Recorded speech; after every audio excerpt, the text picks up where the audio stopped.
कैसे हैं आप सब?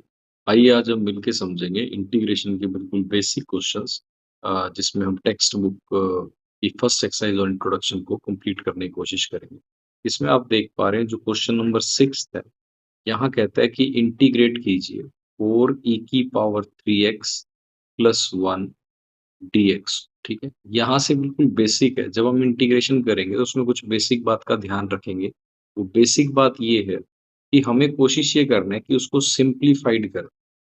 सिंप्लीफाइड से मेरा मतलब ये है कि अगर आपको लगता है कि मैं जो फंक्शन दिया उसे ब्रेक कर सकता हूँ पार्ट्स के अंदर, या उसमें से कुछ कॉमन ले सकता हूँ, या मैं उसके अंदर कुछ एडिशन या सब्ट्रैक्शन कर सकता हूँ।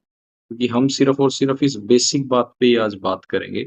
उसके बाद फिर हम आगे by parts, integration, partial fraction, special type of integration की बात करेंगे।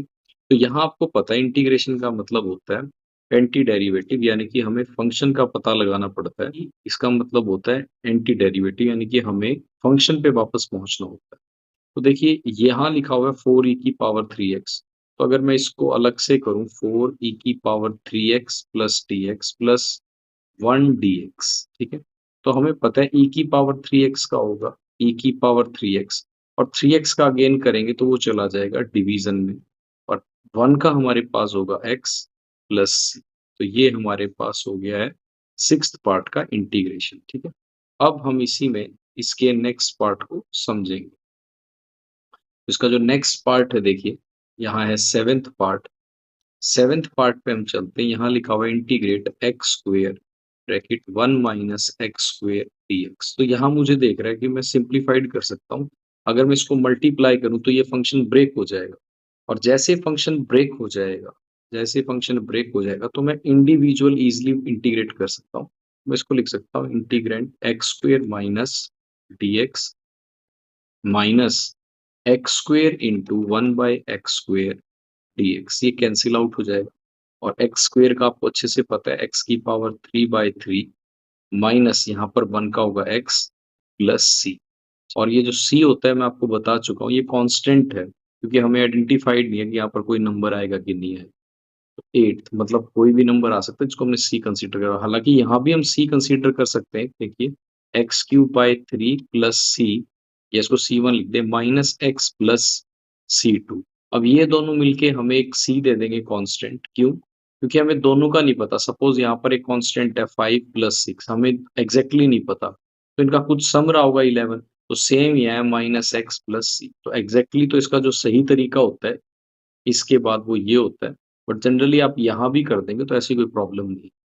इसका 8th पार्ट देखेंगे हम, A X square plus B X plus C DX. तो यहाँ तो हमारे लिए बेनिफिट है कि हमें ये अलग-अलग ही पहले से ब्रेक करके दिया हुआ है, तो हम इसको लिख लेते हैं A X square DX plus B X DX plus C DX. तो यहाँ आपको अच्छे से पता है ए कोई कांस्टेंट है, एक्स का कर रहे हैं हम डीएक्स में, मतलब यानी कि इसमें क्या कर देंगे, एक पावर को हम बढ़ा देंगे, तो ए एक्स की पावर 3/3 प्लस C1।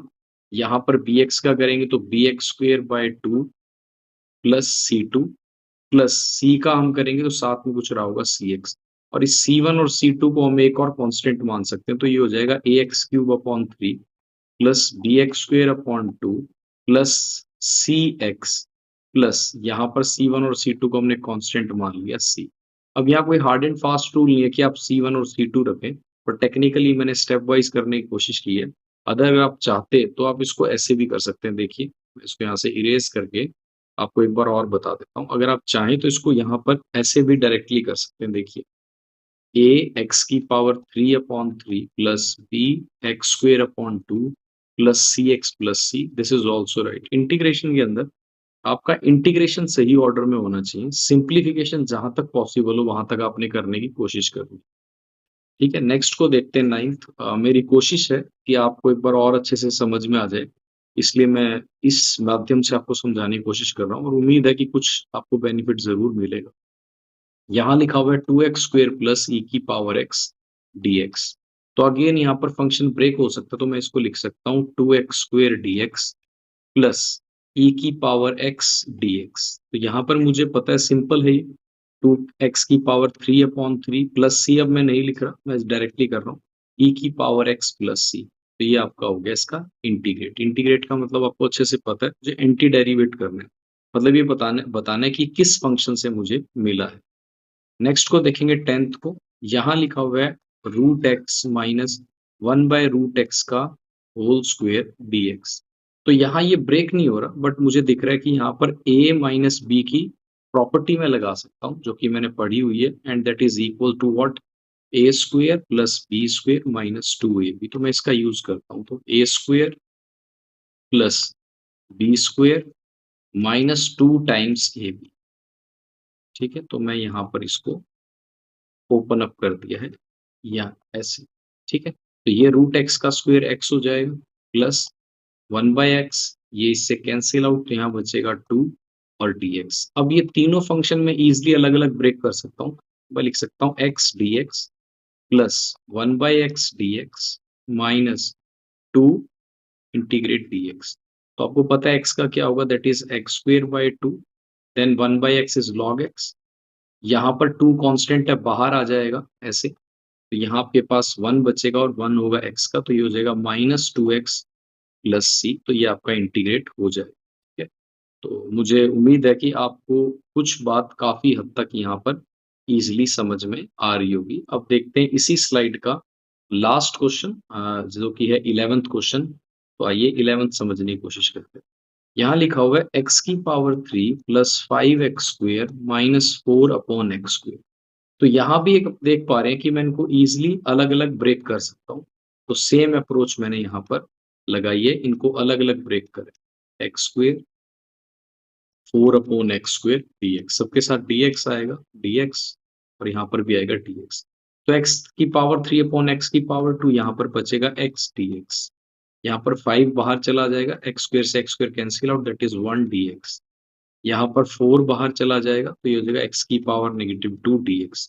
अब x का आपको अच्छे से पता है, दैट इज x²/2 प्लस 5, 1 का होगा x, -4, यहाँ पर इसकी एक पावर हम इंक्रीज करेंगे तो x की पावर -1, और उसी से हम डिवाइड कर देंगे प्लस c। और सिंप्लीफाइड करो तो x²/2 plus 5x plus 4/x plus c। तो ये आपका इसका हो गया इंटीग्रेशन। ठीक है, नेक्स्ट देखें 12th, integration x³ plus 3x plus 4 root x dx।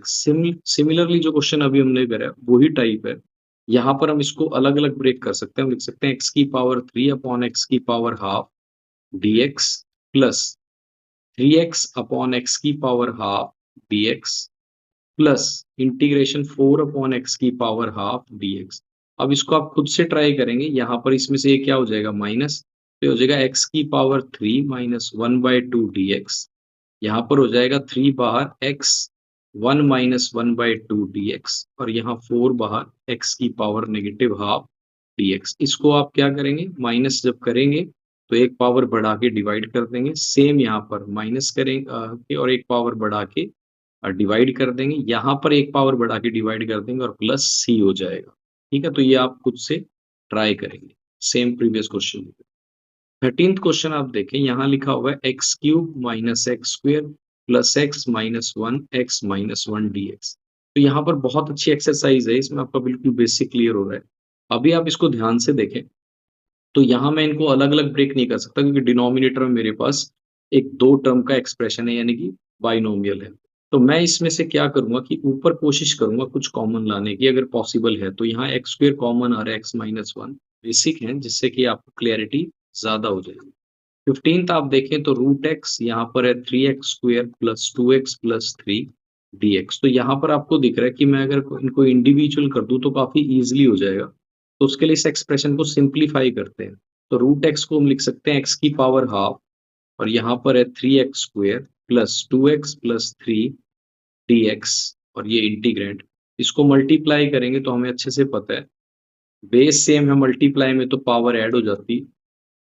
Again base same है, मल्टीप्लाई में है तो पावर हमारे पास ऐड हो जाएगी, 3x की पावर 1/2। तो इसको अब आप खुद से ट्राई करेंगे, इसमें आप इंडिविजुअली इसको लिखेंगे और इनको सॉल्व करेंगे। तो पहले आप ऐड करेंगे, एक पावर बढ़ा देंगे और डिवाइड, सेम इसमें सेम इसमें, तो ये आपका इजीली इंटीग्रेट हो जाएगा। ठीक है, नेक्स्ट है आपका 2x minus 3 cos x plus e की पावर एक्स। तो यहाँ तो अभी तक करते करते आप समझ गए कि ये इंडिविजुअल इंटीग्रेट हो सकते हैं, तो मैं इनको इंडिविजुअली इंटीग्रेट करने के लिए कोशिश करता हूँ। Cos x D x plus integrand e की पावर x dx। तो 2x का आपको अच्छे से पता है 2x स्क्वेयर बाय 2, 3 कांस्टेंट है बाहर आ जाएगा, cos x का आपका हो जाएगा sin x एंड e की पावर x का e की पावर x प्लस c। ठीक है, नेक्स्ट देखें आप 2x square minus 3 sine x plus 5 root x dx। ठीक है, सेम क्वेश्चन है, आई थिंक आप ये खुद से कर लेंगे जैसे प्रीवियस था। यहाँ पर आप इसकी एक पावर इंक्रीज कर देंगे, divide, then cos sine x का नेगेटिव कॉस एक्स तो 3 cos x and 5 root x का एक्स की पावर हाफ, तो उसमें एक आप ऐड करके और उसी से आप इसको डिवाइड कर देंगे, तो ये आपका इंटीग्रेट हो जाएगा। ये बहुत ही अच्छा क्वेश्चन है, देखिए secant x plus 10x dx। यहाँ पर जब आप इसको ओपन अप करेंगे तो ये हो जाएगा आपका secant square x plus secant x 10x। तो अगर आपको डेरिवेटिव अच्छे से आता होगा तो आप देख पाएंगे कि जब मैं इसको अलग लिखूंगा secant square dx plus secant x 10x dx, तो मुझे तो ये स्पष्ट दिख रहा है कि ये किसका है। आप कहेंगे सर ये 10x का है, ठीक है, और ये सीकेंट एक्स 10x किसका होता है, ये होता है सीकेंट एक्स का प्लस सी। तो ये हम मेरे को डायरेक्ट इंटीग्रेट मिल गया, क्योंकि सीकेंट स्क्वायर एक्स किसको डेरिवेट करने पे आता है 10x पे, तो सीकेंट स्क्वायर का एंटी डेरिवेटिव 10x हो गया। सीकेंट एक्स 10x किसको डेरिवेट करने पे आता है, सीकेंट एक्स को, तो ये मुझे इसका एंटी डेरिवेटिव। नेक्स्ट देखें, it's a good question, secant square x cosecant square x. जब भी आपके पास ट्रिग्नोमेट्रिक का कोई इंटीग्रेशन का क्वेश्चन आए, कोशिश आपने करनी है कि इसको सिंप्लीफाइड कर दे। तो आप 10th की अप्रोच लगा सकते हैं, हालांकि और अप्रोच भी लग सकती है, बट मैं कोशिश कर रहा हूँ कोई इजी करने की। तो सीकेंट स्क्वायर को मैं लिख सकता हूँ 1 by cos square x divide by cosecant square x को मैं क्या लिख सकता हूँ 1 बाय साइन स्क्वायर एक्स। ठीक है, अगर मैं यहाँ पर डिवाइड की जगह लिख दूं मल्टीप्लाई, तो रेसिप्रोकेट हो जाएगा, तो साइन स्क्वायर एक्स अपॉन में 1। और इसको मैं फर्दर सॉल्व करूंगा तो ये आ जाएगा मेरे पास साइन स्क्वायर एक्स अपॉन में cos square x dx। Further solve करूंगा तो ये आ जाएगा ten square x dx। I hope आपको यहाँ तक बात समझ में आ रखी होगी। अब आप ध्यान से देखें कि मेरे पास एक आइडेंटिटी थी 1 plus tan square x is equal to secant square x. तो टेन स्क्वायर एक्स को मैं लिख सकता हूँ सीकेंट स्क्वायर एक्स माइनस 1। ऐसा मैंने इसलिए करा क्योंकि टेन स्क्वायर एक्स मेरे पास डायरेक्टली किसी को डेरिवेट करने पर नहीं आ रहा। देखिए, अगर मैं सीकेंट को डेरिवेट करता तो मेरे पास आता सीकेंट एक्स 10x, और अगर टेंजेंट को करता तो सीकेंट स्क्वायर एक्स आता। तो मेरे पास ऐसा कोई फंक्शन नहीं है जिसका डेरिवेटिव टेंजेंट स्क्वायर एक्स आता हो, इसलिए टेंजेंट स्क्वायर एक्स को मैंने चेंज कर दिया सीकेंट स्क्वायर एक्स माइनस 1। मुझे उम्मीद है आपको बात समझ में आ रही होगी।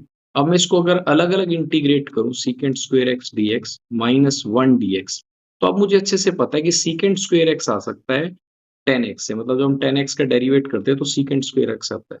तो इसका जो एंटी डेरिवेटिव हुआ वो हुआ 10x, और 1 का हुआ x प्लस सी। तो यानी कि जब भी ट्रिग्नोमेट्रिक आपको दिखे तो आप उसको क्या करें, जैसे आप 10th क्लास में करते थे, आप उसको कोशिश करें कि जितना आपसे सिंप्लीफाइड हो सके आप उसको सिंप्लीफाइड करें।